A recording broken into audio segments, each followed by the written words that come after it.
Hey guys, what's up? In this video, I'm going to show you how to change these navigation buttons in Galaxy A06 device. So first of all guys, we have to go to settings and then scroll so that we have an option of display here. Just tap on display guys and then scroll.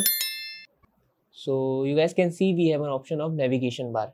Just tap on the navigation bar and as you see we have these two options. Number one is button, which is right now selected already. But in button we have one more option. Like this one is the back button, home button and recent tabs.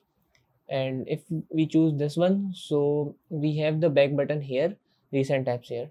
So this is the difference in it. But we also have an option of swipe gesture. Like if we don't want this navigation bar guys, so just tap on the swipe gesture and as you see all the buttons are now hidden. If we want to go back, so all we guys have to do just go back like this, and if we want to go to home, just go on home screen like this. And if we want the recent tabs, so just do like this and then wait for the recent tabs like this. So this is how it's look like when we change the navigation buttons, and it seems like an iPhone.